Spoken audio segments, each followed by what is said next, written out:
ఈ రోజు మనం ఒక కథ విందాం. ఇది ఒక తాబేలు గురించి. కానీ మామూలు తాబేలు కాదు. మాట వినని ఓ మూర్ఖపు తాబేలు ప్రయాణం గురించి.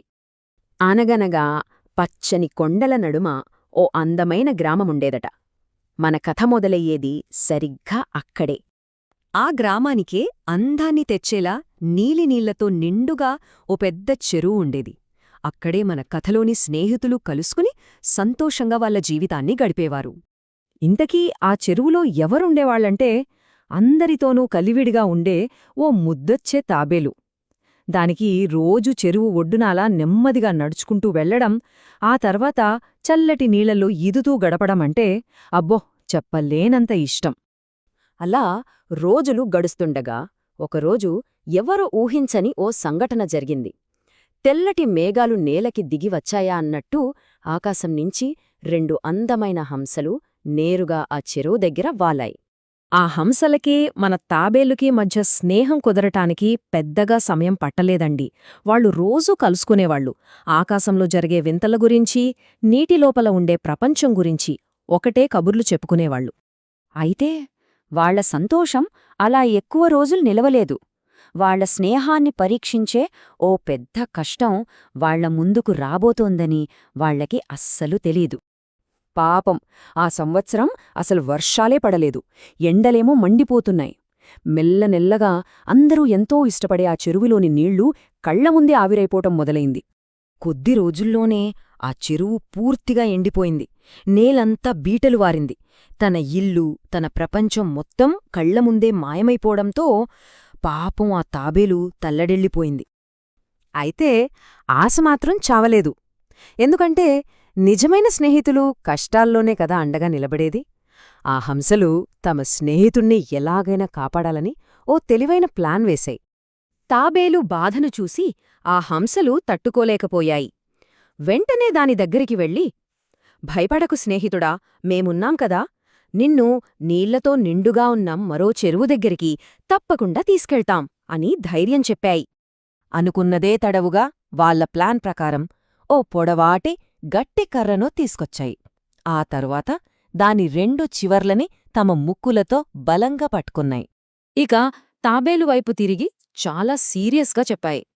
చూడు స్నేహితుడా, ఈ కర్రని మధ్యలో నీ నోటితో ఎంత గట్టిగా పట్టుకోగలవో అంత గట్టిగా పట్టుకో. ఒక్క విషయం మాత్రం బాగా గుర్తుపెట్టుకో. ఏం జరిగినా ఎట్టి పరిస్థితుల్లోనూ మధ్యలో నోరు తెరవద్దు. అలా ఆ ముగ్గురు స్నేహితుల అద్భుతమైన ఆని అంతే ప్రమాదకరమైన ప్రయాణం మొదలైంది. కాని పాపమా తాబేలుకి తెలీదు, తాను చేబోయే ఓ చిన్న పొరపాటు తన ప్రాణాల మీదికే తెస్తుందని. తాబేలు కర్రను నోటితో గట్టిగా పట్టుకుంది. వెంటనే హంసలు రెక్కలు విప్పి ఆకాశంలోకి ఎగిరిపోయాయి. అబ్బా, కింద ఇళ్ళు, చెట్లు అన్నీ చిన్నచిన్నగా కనిపిస్తున్నాయి. తన జీవితంలో మొదటిసారి ఆకాశంలో ఎగురుతున్న తాబేలుకి నోట మాట రాలేదు. కింద ఊళ్ళో వాళ్లకి ఇదో పెద్ద వింతలా అనిపించింది. ఆకాశంలో తాబేలు ఎగరడమా? ముందు ఆశ్చర్యంతో నోళ్లు వెళ్లబెట్టారు. ఆ తరువాత అదిగో ఎగురే తాబేలు అంటూ ఒకటే నవ్వులు, ఎగతాళి చేయడం మొదలుపెట్టారు. కింద వాళ్ల నవ్వులు, గేలిచేసే మాటలు తాబేలు చెవిలో పడ్డాయి. అంటే దానికి అవమానంతో ఒళ్ళు మండిపోయింది. కోపం కట్టలు తెంచుకుంది. నా కష్టం నాది, వీళ్లకేం తెలుసు, నన్ను చూసి నవ్వడానికి వీళ్ళెవరు అసలు అని మనసులోనే రగిలిపోయింది. ఆ కోపంలో, ఆ ఆవేశంలో తన ప్రాణ స్నేహితులు చెప్పిన ఆ ఒక్క ముఖ్యమైన మాటని పూర్తిగా మర్చిపోయింది.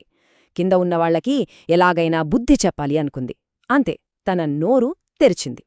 అంతే, ఒక్క క్షణం నోరు తెరవడం ఆలస్యం, కర్రమీద పట్టు జారిపోయింది. పాపమా తాబేలు స్నేహితుల మాట విననందుకు, ఆవేశానికి పోయినందుకు ఆకాశం నుంచి నేరుగా కింద పడిపోయింది. చూశారుగా, ఎంత విచారకరమైన ముగింపు! ఈ కథ మనందరికీ ఓ ముఖ్యమైన పాఠాన్ని నేర్పుతుంది. తాబేలు చేసిన ఆ ఒక్క పొరపాటు నుండి మనం ఏం నేర్చుకోవచ్చో ఇప్పుడు చూద్దాం.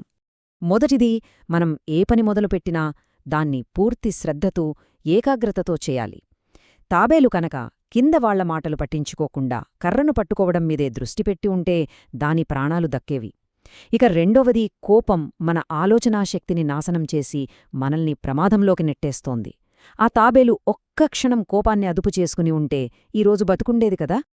ఈ కథ మన ముందు ఓ ప్రశ్నను ఉంచుతోంది. తాబేలులాగానే మన జీవితాల్లో కూడా కోపం మనల్ని ఇంకా ఎలాంటి ప్రమాదాల్లోకి నెట్టగలదో ఒక్కసారి ఆలోచించండి.